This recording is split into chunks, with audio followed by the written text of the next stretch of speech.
Hi everyone, it's the Christos here again. If you're a first time subscriber or a first time viewer, welcome to this channel. We are the Christos. On this channel, we talk about family, faith, finance, and fun. And if you're a returning subscriber, thank you for keeping it on with the Christos. So today I want to talk about, is it really a sensitive issue? But something that is getting more and more rampant by the day. Okay, and I don't want to make it too official or too calculative, but I want to talk about the fact that we can talk about how that cheating on your partner, whether single or married, people cheating on your partner I consider it not just sinful but stressful. Now, I'm not even doing this to condemn anybody. We all have our past. We all have things we are trusting God to work on here and there, right?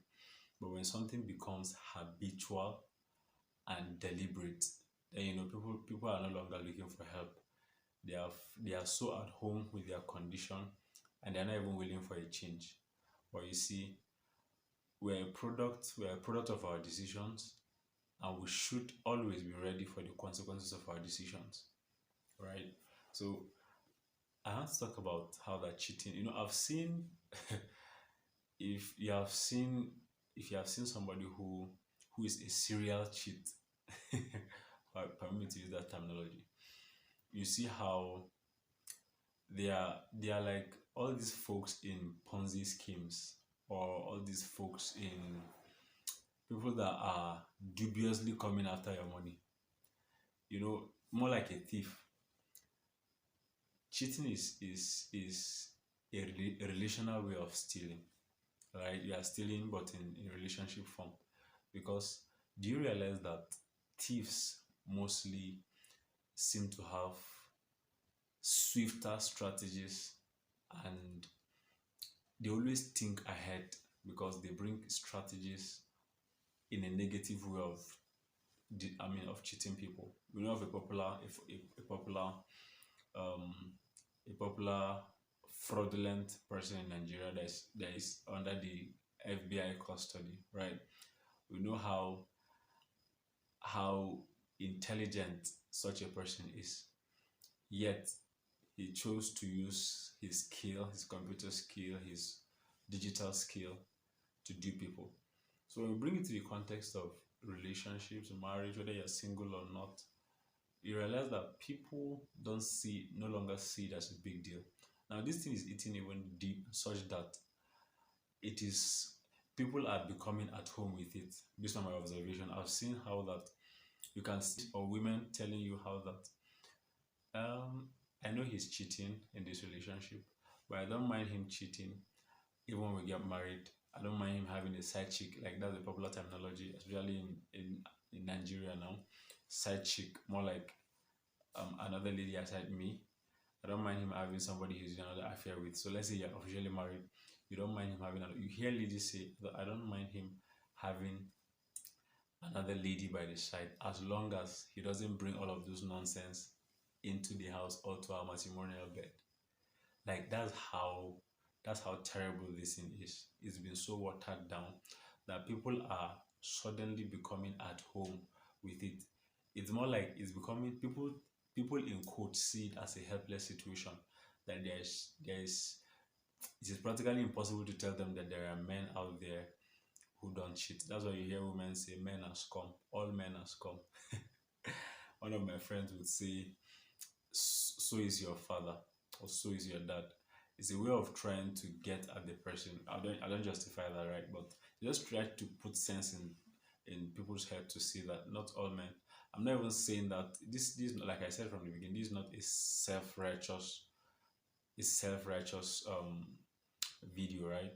But we're trying to iron out issues for people to find help. You see, I usually say that there is nothing that happens by accident or coincidentally, right? Opportunities, like they usually say, success is when opportunity meets preparation. Okay, so success, even in cheating, is when there have been track records of either conscious or unconscious preparation towards that. Like you've been passive over subliminal, possibly through movies, or you've seen it around your friends. You've seen even elderly people cheating on their wives, and you're suddenly comfortable with it. You're like, if somebody I respect like this has done it, you now lower your standard. And before you know it, when temptations begin to make themselves available around you, you easily succumb because from time immemorial, your guard has been lowered. You have been, I mean, your defense has been compromised because you just feel you've been I mean, unconsciously allowing those subliminal inputs here and there to come in, and before you know it, you are vulnerable to things. So the point of this video is to make us talk about this thing. Why do people see this cheating thing as an impossible? This has been a concern to me. That's why I'm bringing it here and I'm even making a video about it. Why are people thinking that um cheating on one's partner, number one, is not a big deal, that people are becoming at home with it?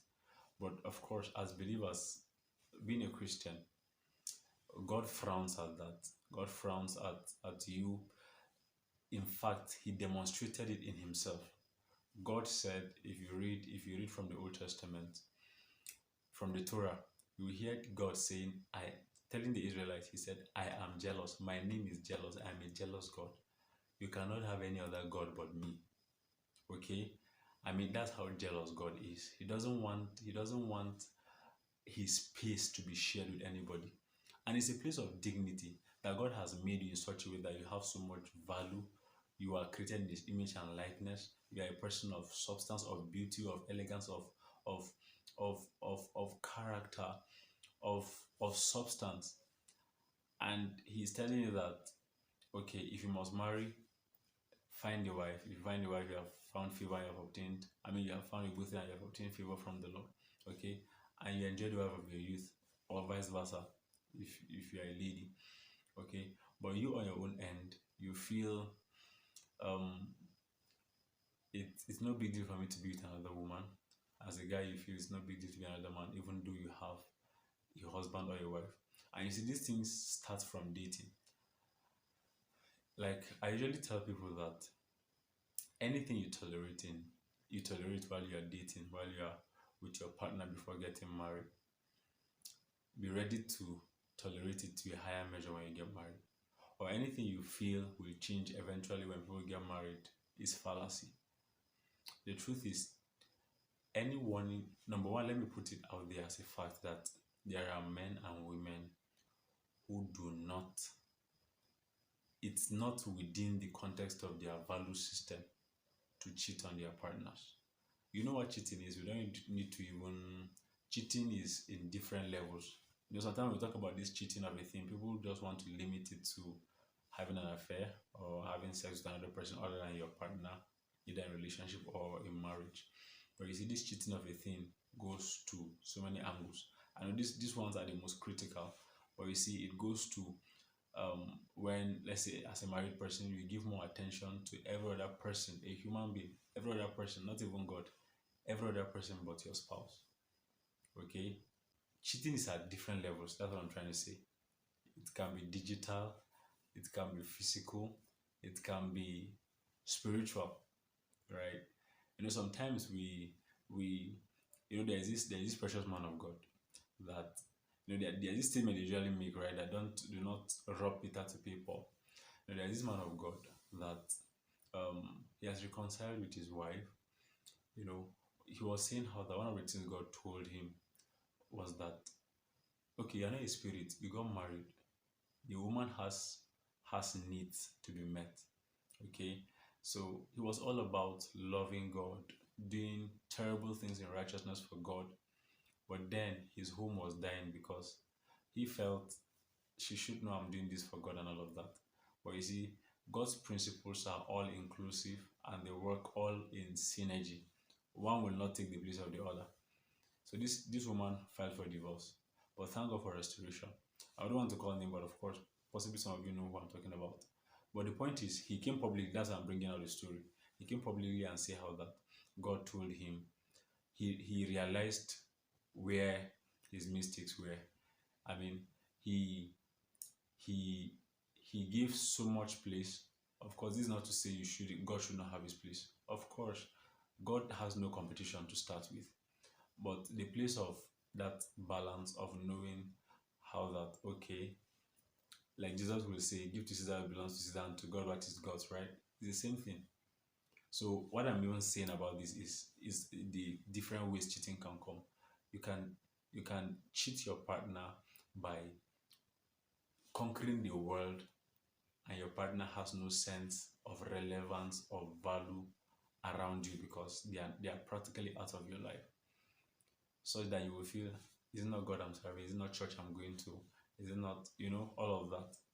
And then something is dying on your partner's inside because you kept creating a void, not meeting their emotional needs and what have you.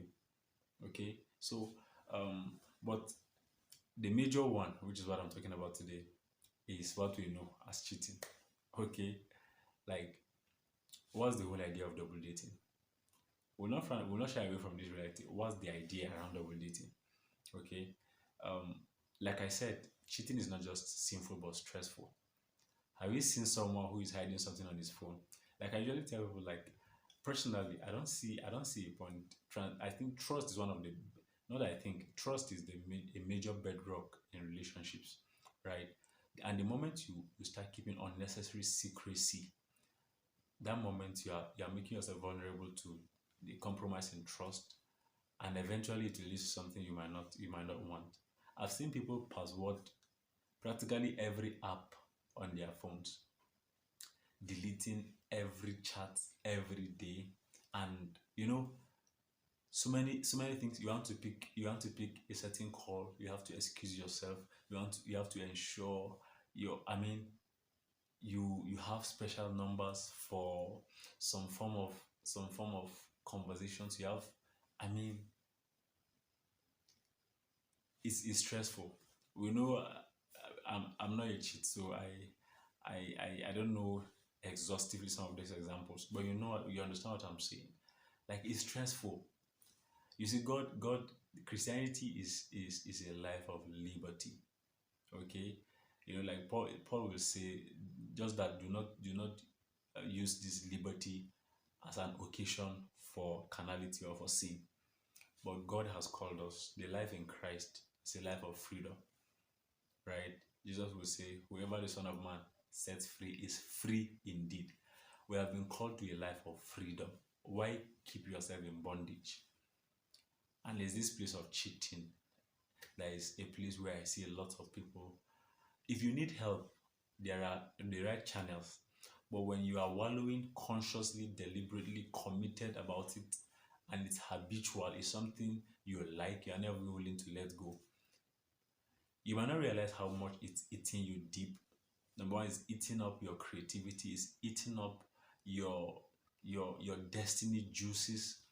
It's eating up so much about you that before you realize, time has already gone. Okay.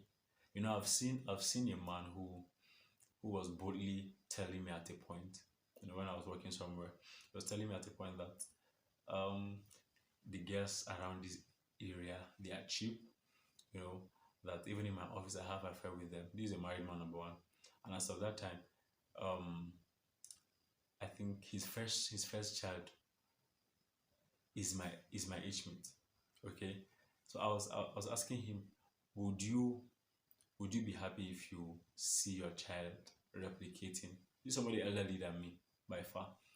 Would you be happy to see your child replicate this thing you're doing? And he said no. So that means you know what you're doing is not right. You know. Okay, now one of the drawback of this is those ladies, of course, that he's cheating with, that he's giving them money, number one.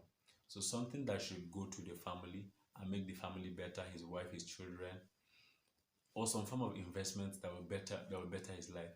He's channeling it to the wrong, the wrong, the wrong. I mean, to the wrong channel, and the emotional commitment he should have to his family someone is sapping part of it, if not all of it, because some men even forget about their partners and go solely to the other.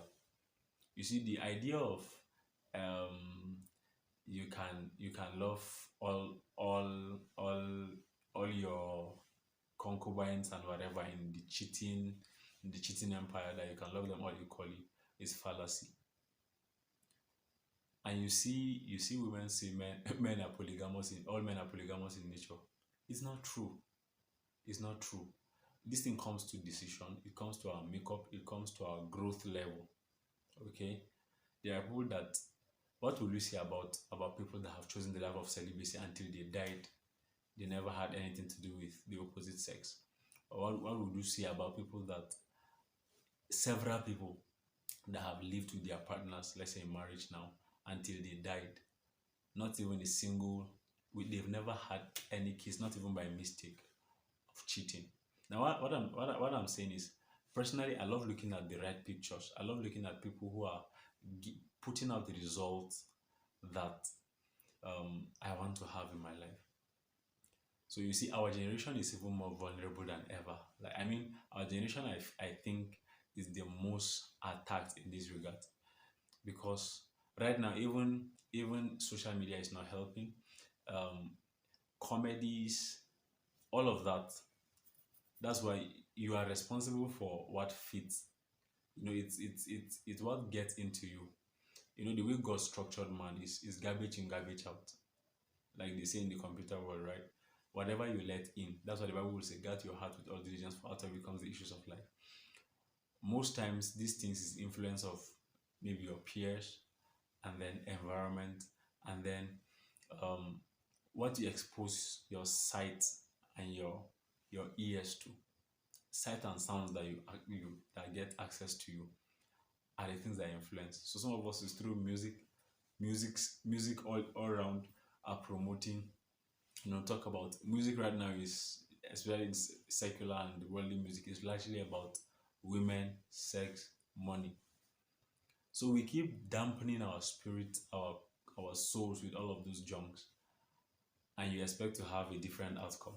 Of course, you replicate the visions in your heart. Okay. Likewise, movies, likewise, social media and all.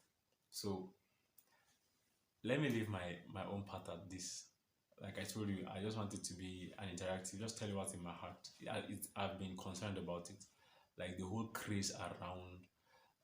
I mean, people not seeing a big deal in in being crazily involved with multiple partners, and because they know their partners will be angry with it, they hide it, and it's just a struggle.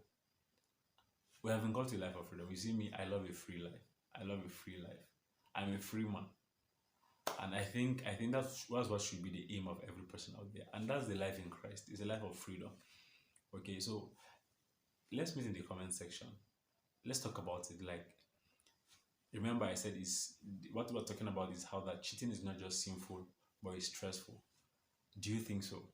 Talk about it. Let's meet in the comment section. Why do you think this thing is becoming rampant? And what do you think people should do? Okay. But I just wanted to let out my heart. But one of the, like I just mentioned, some of the things people could do. Okay. People need mentorship. What fits you? What fits your ideology? Insight and sounds. Okay. And then um what else? Your association, right? Your friends, the people around you, are the people that are comfortable with such lifestyle. So let's talk in the comment section, and please kindly subscribe, share, and see you in the next episode.